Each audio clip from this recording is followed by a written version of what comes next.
Alors bonjour, aujourd'hui je te fais une petite capsule improvisée sur comment corriger mes verbes quand je fais une dictée.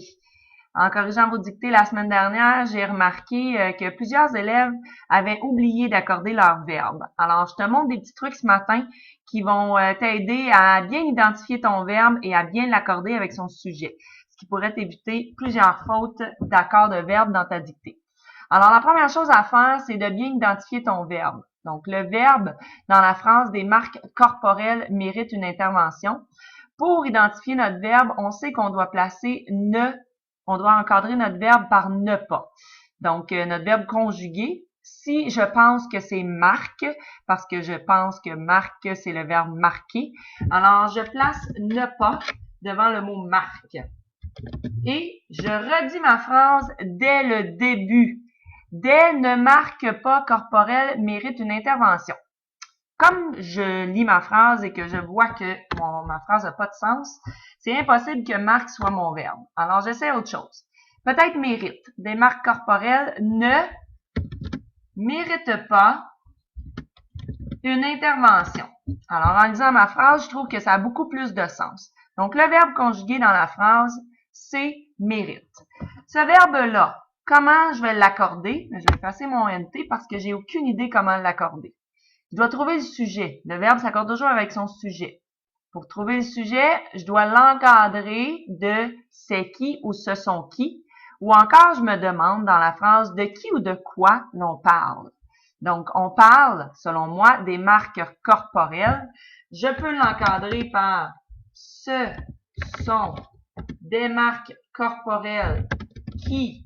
Donc, qui ici? Est-ce que ma phrase se dit si je l'encadre? Et c'est ce que je veux que tu fasses dans ta dictée cette semaine. Je veux voir tes manipulations. Je veux voir les ne et les pas qui encadrent ton verbe.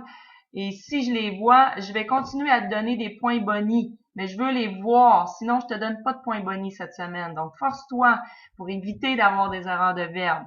Donc, ce sont qui ou c'est qui aussi, je veux le voir. Donc, ça fait partie de tes traces.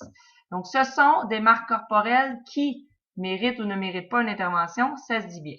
Maintenant, ce que je veux que tu fasses, c'est qu'une fois que tu as bien encadré ton sujet par c'est qui ou ce sont qui, je veux que tu le remplaces par un pronom.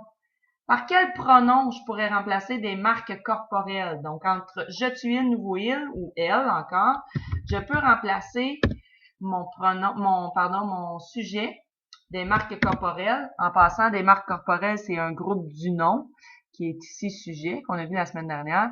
Donc, elle mérite une intervention ou elle ne mérite pas une intervention. Ici, je n'ai qu'à regarder les affiches qui sont au tableau du côté droit, le long du couloir de la classe, et je peux voir qu'avec il ou elle au pluriel, le verbe devrait se terminer en NT.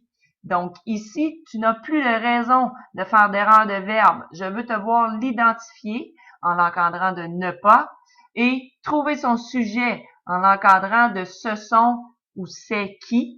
Et en trouvant au-dessus, je veux que tu m'écrives le pronom qui remplace le sujet ici qui est un groupe du nom. Je veux que tu le remplaces par un pronom et que tu regardes tes outils qui sont dans la classe pour bien accorder ton verbe en NT dans ce cas-ci.